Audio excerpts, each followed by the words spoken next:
이제 제품 판매 전략인데, 사실 일반적으로 제품 판매 전략이라고 하면은 뭐 크게는 CPC 광고랑 뭐 마케팅 이렇게 두 개로 나누는데, 뭐 남들이 나누는 기준은 아니고 제가 나누는 기준인데, CPC라고 얘기를 하면은 일반적으로 뭐 코스트 퍼 클릭이라고 뭐 클릭당 얼마가 나가냐에 대한 뜻을 담은 건데, 보통 CPC 광고가 제일 쉽고, 두 번째 말씀드린 마케팅에는 뭐 블로그 마케팅도 있겠고요, 뭐 카페 침투 마케팅도 있겠고, 쇼핑 라이브도 있겠고, 뭐 공동구매, 지식인, 뭐 뉴스 기사 쓰는 거, 이런 것들이 있는데, 사실 두 번째 것보다 초보셀러가 하기에는 첫 번째가 제일 쉬워요. CPC 돌려서 판매하는 게 정말 제일 쉬워서 오늘은 CPC 위주로 제가 말씀을 드릴 거고, 일반적으로 처음 사업하시는 분들이 광고를 안 하려고 하세요. 그래서 뭐 초반 강의들 많이 보면 뭐 광고 없이도 팔 수 있습니다. 광고 없이 파는 방법, 이런 얘기를 되게 많이 하시는데, 저는 되게 멍청한 거라고 생각을 하거든요. 왜냐하면 광고 안 하고 파는 것보다 광고해서 파는 게 훨씬 쉬워요, 정말로.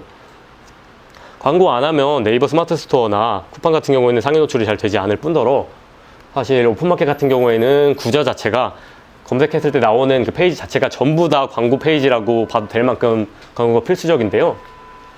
광고에서 잘 파는 게 훨씬 쉽기 때문에 저는 무조건 광고하라라고 말씀드리고, 돈 내고 광고한다는 거에 되게 거부감들을 많이 느끼시는데, 그럴 때는 저는 이렇게 생각을 해요. 늘, 나는 지금 돈 내고 광고하기 싫은데, 그럼 남들도 나처럼 돈 내고 광고하기 싫겠지? 그러면 내가 돈 내고 광고를 하면 이 거부감 때문에 광고를 안 하는 사람들보다 내가 한 발 앞서간 거겠지 라는 생각을 하면서 이제 사업을 하고 있는데, 뭐 또 비슷한 예로 재고 사입 강의를 듣고 계시지만, 중국에서 소싱하는 거 너무 어려울 것 같다, 나 중국어도 못하고 뭐 제품이 이상한 게 오면 어떡하고, 뭐 걱정들을 많이 하셨는데, 대부분이 이제 그런 걱정 때문에 앞으로 못 나가시는데, 이제 그런 걱정들을 이겨내고 한 발 앞으로 나가시면 다른 분들보다 한 발자국 앞에 있는 거기 때문에, 저는 그런 마음은 별로 좋아하지 않는 편이고, 뭐가 됐든 내가 한번 해보고 안 되면 안 되는구나, 왜 안 됐지? 어떻게 해야 더 잘할 수 있지? 를 찾아보는 게 더 좋고, 이제 잘 되면 역시 하길 잘했구나 하기 때문에 무조건 뭐든지 사업을 하시면서는 도전해 보시는 걸 추천드리고, 일단 유료 광고 구자 같은 경우를 간단하게 설명을 드리고자 왔는데, 네이버에 저비즈 캠핑 일자라고 제가 검색을 했어요. 그래서 여기 첫면 이렇게 두 개가 광고고, 여기서부터 일반 상품이고요. 그리고 여기 아래에 더보기를 눌러서 들어가면 이렇게 3개가 광고 탭이 나오고, 아래에 상품이 20개 쭉 나오고, 다시 또 광고 3개 나오고, 일반 상품 20개 나오고, 총 이렇게 46개의 상품들이 한 페이지에 구성이 되는데요. 이제 메인 상품 같은 경우에는 사실 CPC 광고 단가가 좀 비싸요. 당연히. 왜냐면 수요도 높고 경쟁자도 많기 때문에. 그래서 일반적으로는 저는 광고를 돌리실 때 메인 키워드를 제외한 중형, 소형 키워드를 돌리라고 말씀을 드리는데, CPC 단가가 이제 저렴해서도 있지만, 네이버 같은 경우에는 이제 광고의 품질 지수라는 게 붙게 되는데, 품질 지수를 이제 결정하는 요소로는 첫 번째로 클릭률, 얼마나 광고가 클릭이 되는지, 두 번째로 전환율, 이게 얼마나 잘 전환이 되는지, 이게 가장 중요하다고 보시면 될 것 같은데, 예를 들어 제가 캠핑 의자가 아닌 우산이라는 키워드로 광고를 한다고 가정을 해볼게요. 근데 내 제품은 장우산이에요, 긴 거. 근데 우산이란 키워드에 광고를 하면, 우산에는 장우산도 있고 접이식 우산도 있고 뭐 비닐 우산도 있고 3단 우산도 있고 종류가 많죠. 그럼 모든 사람들이 한 번씩 내 광고를 클릭해 본단 말이에요. 장우산의 실제 수요 고객님이 아님에도 불구하고. 그렇죠? 그러면 클릭률은 이제 높아지겠지만 전환이 안 될 거예요. 왜냐? 다른 것들을 보고 다른 것들을 사려 하는 고객님들조차 유입이 됐기 때문에, 내가 타겟팅하는 그런 고객님들이 유입이 잘 되지 않았기 때문에. 그래서 이것도 지금 제가 접이식 캠핑 의자라는 키워드가 왜 이걸로 했냐면, 그냥 캠핑 의자라고 하면 조금 더 광범위해요. 대신 접이식 캠핑 의자라고 하면 조금 더 간소화되죠. 사실 이것보다 더 간소화할 수 있는 키워드가 있으면 더 간소화하는 게 좋거든요. 아까 말씀드렸던 장우산을 판매한다라고 하면 광고는 우산에서 먼저 돌리지 말고 장우산에서 광고를 먼저 돌리는 거예요. 그러면 확실히 단가도 쌀 뿐더러. 왜 광고 단가가 싸냐? 장우산 단가에는 장우산, 3단 우산, 접이식 우산, 뭐 비닐 우산, 여러분들이 나와 광고 이제 상위를 차지하기 위해서 입찰가 경쟁을 하는데, 장우산으로만 광고를 하면은 사실 노출은 조금 덜 될지언정 판매 전환율 자체는 압도적이거든요. 그러면 네이버 광고의 경우 품질 지수가 이제 7칸이 만점인데 그게 쭉쭉 올라요. 품질 지수가 높음에 따라서 광고비도 좀 덜 들고, 내가 적은 광고비를 써도 내 품질 지수가 상대방 광고의 품질 지수보다 높으면 내 광고가 상단으로 올라가기 때문에, 저는 일반적으로는 무분별하게 이제 메인 키워드에 광고하는 거를 별로 추천드리지 않고, 특히 네이버 같은 경우에는요. 왜냐? CPC 단가가 네이버는 비싸기 때문에. 뭐 쿠팡으로 가면은 네이버보다 조금 덜하고 G마켓, 뭐 옥션, 11번가, 인터파크 이런 데로 가면 좀 더 떨어져서 그런 데는 좀 키워드를 세팅을 메인 키워드도 하셔도 되는데, 이제 쿠팡이나 네이버 같은 경우에는 메인 키워드 CPC 광고 단가가 되게 세기 때문에 일반적으로는 본인이 원하는 딱 본인의 제품을 구매할 분들에게만 광고를 하는 게 좋다, 혹은 광고 단가가 싼 거, 그렇게 추천을 드리고요.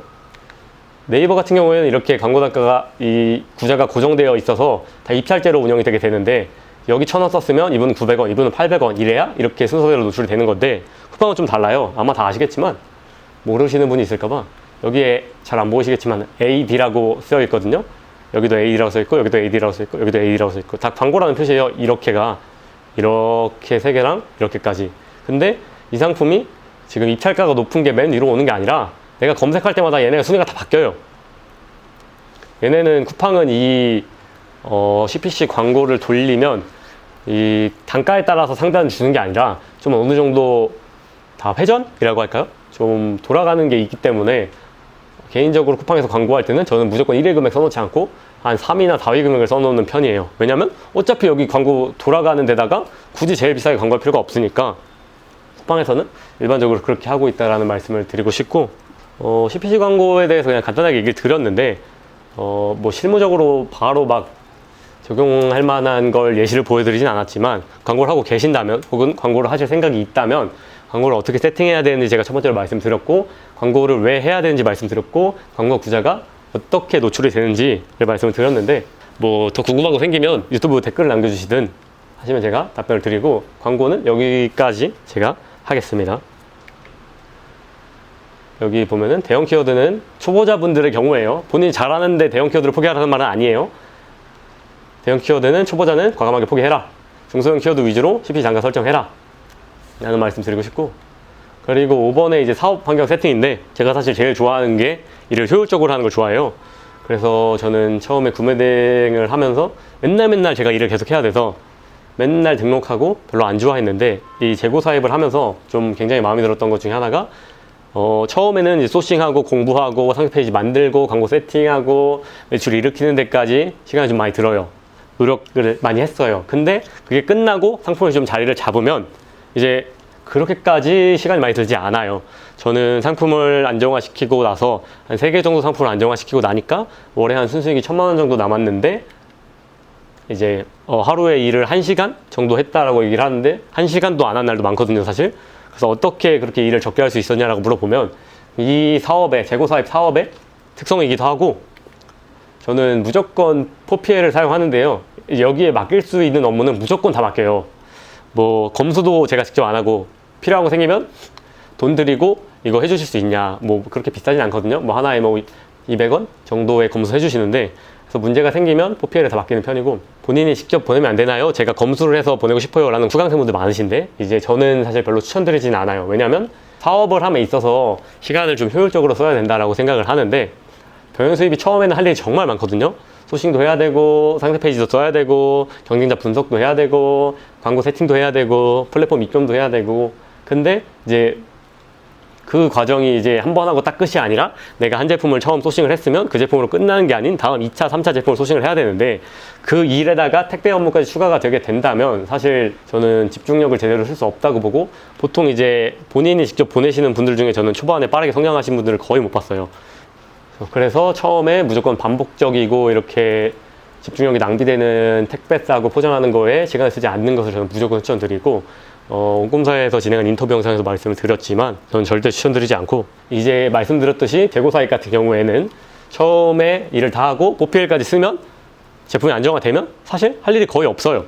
그러면 이제 다시 다음 상품을 소싱하러 가는 거지, 이제 택배 싸는 일이 생기면 안 된다. 그래서 시간 절약과 집중을 통해서 이제 사업 자동화에 가까워지고 뭐 경제적 자유를 얻을 수 있다는 얘기인데, 뭐 실제로 다들 제 주위에 잘하시는 대표님들도 다 포피엘 쓰시고 다 직접 맡기고, 그래서 이제 시간 절약하고 사업 택배는 좀 자동으로 굴러가서 좀 편하게 지내시는 대표님들 많거든요. 그래서 사업을 할 때 저는 무조건 남에게 위임을 해야 되고 레버리지를 해야 되는데, 이 포피엘 사용이 레버리지다 라고 말씀드리고 싶고요.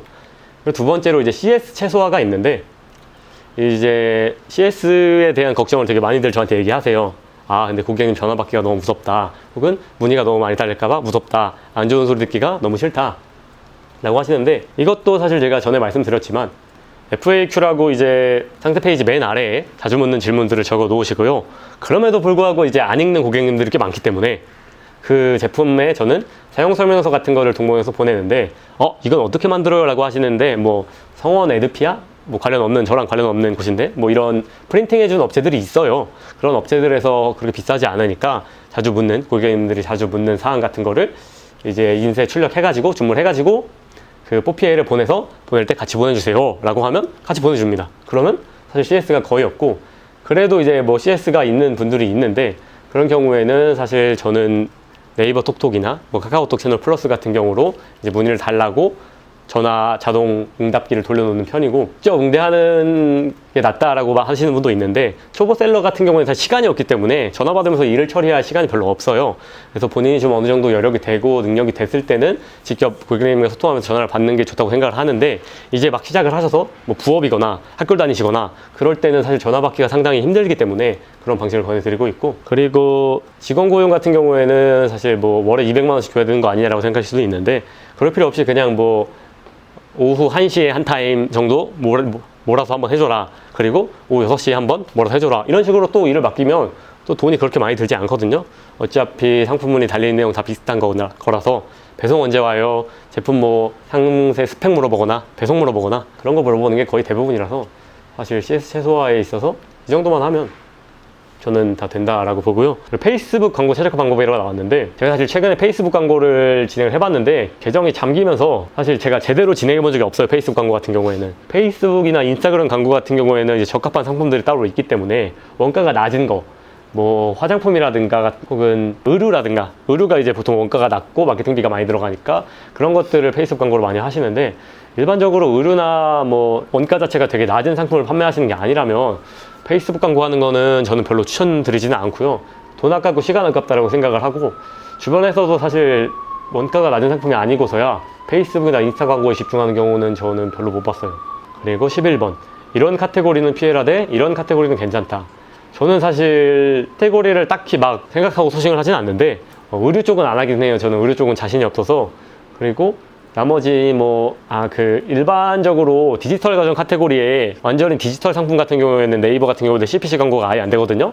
그래서 그 부분을 좀 유의하시면 좋을 것 같고, 유아 카테고리 같은 경우에는 무조건 어린이 인증이 다 필요하니까 그것도 좀 유의하시면 될 것 같고, 이거는 스마트 스토어뿐만 아니라 모든 유아 제품을 파시면 어린이 안전 인증을 받아야 되기 때문에 그런 카테고리는 피하라기보다는 좀 유념하셔서 진입하시는 게 좋을 것 같고요. 일반적으로 괜찮은 카테고리라고 하면 뭐 생활잡화 쪽이 사실 제일 무난무난하긴 하죠. 홈데코, 뭐 홈인테리어, 생활잡화 이런 쪽이 사실 처음에 진입하기는 제일 쉬운 시장이라고 생각을 합니다. 그리고 KC 인증이 들어가지만 디지털 가전 카테고리도 저는 괜찮다고 생각을 하는 게, KC 인증 자체가 하나의 진입 장벽이 되기 때문에 어렵지 않다면, 뭐 블루투스 기능되고 무선 충전되고 이러면 뭐 KC 인증 받는데 수백만 원 깨지는데, 그런 게 아니라 그냥 간단한 건전지 들어가거나 간단한 배터리 들어가는 제품들 같은 경우에는 KC 인증 비용이 뭐 비싸봐야 한 200만 원? 비싸봐야, 제일 비싼 경우가 그 정도밖에 안 되기 때문에 일반적으로 KC 상품도 좀 하셔도 괜찮다라는 얘기를 드리고 싶고요. 사업 중에 가장 힘들고 어려울 때 혹은 번아웃이었을 때 어떻게 극복하셨나요? 사실 사업 중에 힘든 일이 정말 많아요. 뭐 최근에도 계속 불량률이 높은 물건이 터지고 있는데, 그거는 그냥 어쩔 수 없이 시기를 기다리고 있고요. 새로운 제품이 올 때까지. 그리고 뭐 스마트 스토어 정지당하기도 하고, 경쟁사가 이제 제 상품에 악성 리뷰를 달기도 하고, 뭐 엄청 많은데, 사실 좀 제가 기분이 좋거나 좀 약간 정신이 건강할 때는 별로 안 어려운데, 힘들 때는 좀 많이 힘들더라고요. 그래서 저는 보통 그럴 때는 이제 책을 읽거나 산책을 하는데, 산책을 하면서 좀 기분 리프레시 하기도 하고, 책을 읽으면서 그 사람의 경험이나 그 사람의 일화에 조금 집중을 하다 보면은 힘든 순간이 조금 지나가더라고요. 결국 이 힘든 순간은 좀 버티면 다 지나간다라는 걸 알고 있기 때문에 어떻게 해서 시간을 좀 다른 거에 몰입해서 보낼 수 있을까를 고민하는 편입니다. 꾸준함의 원동력이 궁금합니다 라고 하는데, 사실 저는 그렇게 꾸준한 셀러는 아니거든요. 이렇게 보여지기는 모습은 되게 꾸준하게 해서 매출을 계속 꾸준하게 잘 내고 있구나 라고 생각을 하실 텐데, 제가 생각하는 꾸준함의 원동력은, 여러분들이 봤을 때 제가 꾸준하고 느끼시는 이유는 아무튼 사업을 계속해서 라고 생각을 하실 텐데, 제가 사업을 계속할 수 있는 이유는 저는 좀 사업을 느슨하게 해서 그렇다고 생각을 해요. 예를 들어 사업을 진행을 하는데 매일매일 이제 정해진 과제가 있고 매일매일 나는 아침 8시에 출근해서 저녁 6시에 퇴근해야 돼를 매일매일 지켜야 되고 매일매일 과제가 있고 안 하면 자책하고 이러면 사실 금방 포기하시거든요. 그래서 그냥 저는 처음에 하시는 분들에게 드리고 싶은 말씀은, 혹은 이제 사업을 하시고 계신 분들에게 드리고 싶은 말씀은, 매일매일 열심히 할 필요는 없고 그냥 매일매일 하기만 하면 돼요. 저 같은 경우에는 어렵지 않게 하루에 몇 시간 일한다를 이제 저의 과제로 잡은 게 아니라 매일 어떻게든 일단 출근을 하기, 뭐 정말 하기 싫어서 오후 2시에 하든 아니면 일찍 가서 9시에 하든 어떻게든 출근을 하기를 목표로 잡아놓고 그것만 지키면서 계속 사업을 했더니 이 정도의 매출을 낼 수 있게 된 것 같고, 너무 스스로를 자책하거나 너무 과한 목표를 잡거나 그러면 사실 이렇게 꾸준하게 사업을 진행할 수 없는 것 같아서 적당한 목표를 잡으시는 것을 추천드리고 싶습니다. 질문 있으신가요? 네, 말씀하세요. 상품명 작성하실 때 네. 어떤 키워드를 가장 앞에 두시는지.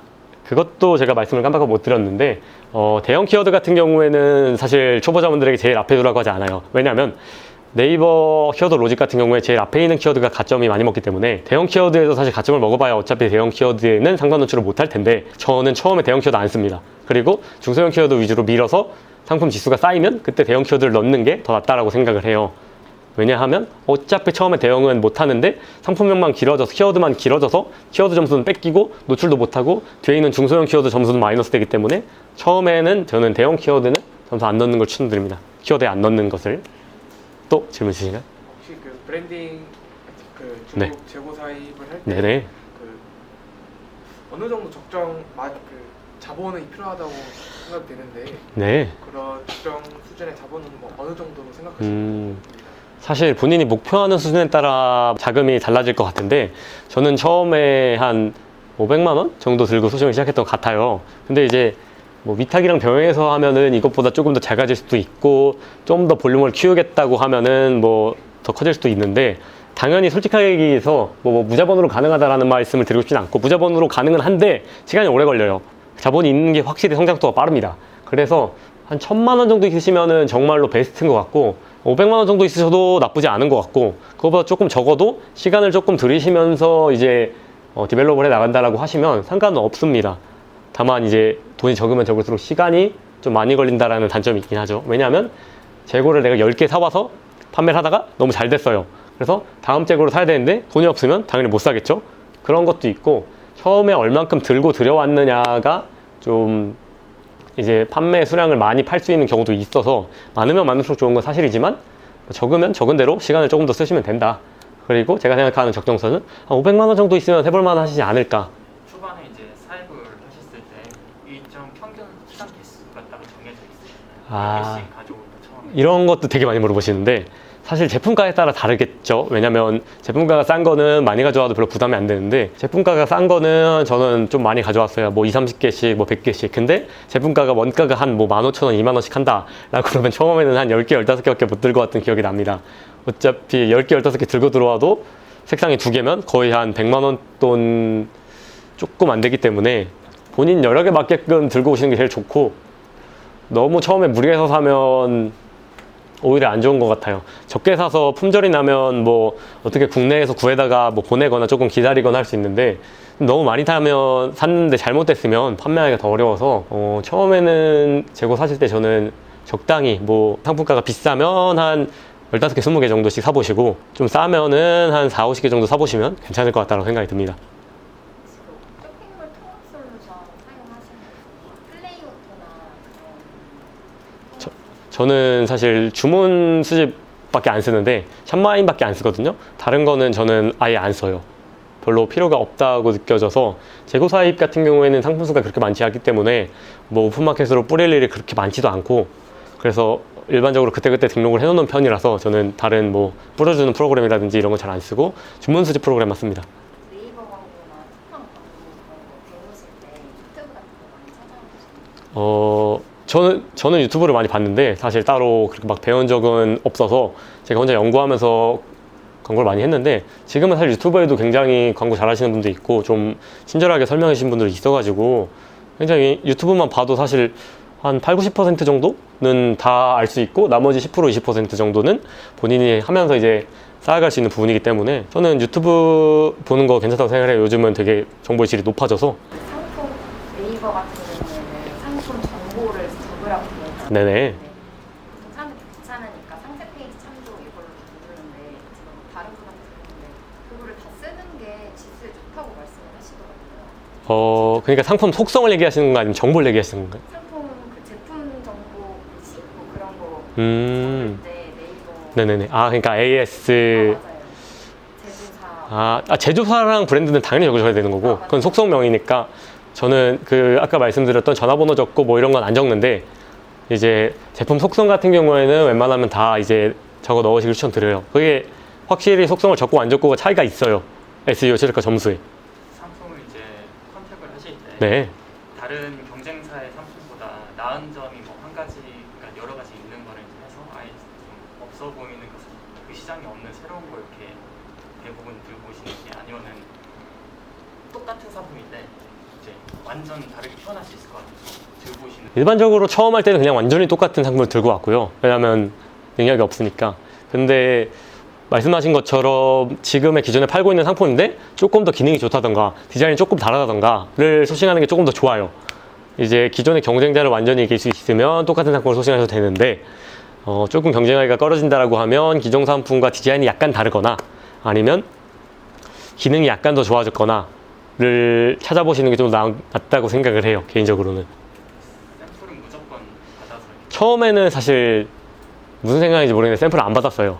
근데 이제 안 받다 보니까 그냥 잘 오는 것도 있고 안 오는 것도 있는데 좀 금액이 커지고 본인한테 부담되는 금액이라면 저는 무조건 샘플을 받아보라고 하고, 예를 들어 뭐 매출이 뭐 한 1억 나신다라고 가정을 하는데 수입하는 금액이 100만 원, 200만 원이다라고 하면 보통 제 주변 대표님들 그럼 샘플 안 받아요. 근데 이제 내가 월 매출 1000만 원인데 수입하려는 제품이 한 번에 한 500만 원, 1000만 원이다. 그럼 무조건 다들 샘플을 받으세요. 왜냐면 리스크에 따라서 받으시는 것 같아요. 오늘 이렇게 온꿈사에서 제가 무료로 재고 사입 특강을 진행하게 됐는데 이렇게 와서 다양한 분들과 얘기 나누고 질문 받아드리고 강의하니까 생각보다 정말 즐거운 시간이었고, 재고 사입에 관해 궁금한 거 있으시면 유튜브 댓글이라든지 뭐 남겨주시면 제가 답변해 드리도록 하겠습니다. 감사합니다. 중국 사입을 이제 준비를 해야 되겠다고 생각을 해서 이리저리 알아보고 했는데 정확한 정보들이나 뭐 자료들 이런 게 막 속 시원하게 나와 있는 그런 것들이 많이 없더라고요, 자세하게. 그래서 고민을 하다가 이제 신청을 해서 운이 좋게 이제 뽑혀서 오게 됐는데 굉장히 좋은 기회였고, 좀 자세히 알 수 있었던 거, 생각보다 굉장히 자세히 알 수 있었던 좋은 기회였던 것 같습니다. 그래서 지금 알려주신 대로 한번 실행을 해보고 해서 좋은 결과를 한번 만들어보고 싶습니다. 아무래도 소싱이 정말 어려웠었는데, 소싱의 개념이 굉장히 어려웠었는데 이제 좀 구체적으로 이렇게 말씀해 주셔서 참고가 굉장히 많이 됐던 것 같은데요. 이게 소싱에 대한 뭔가 어려운 것들이 좀 풀려가지고 좀 더 마음 편하게 좀 소싱을 할 수 있을 것 같습니다.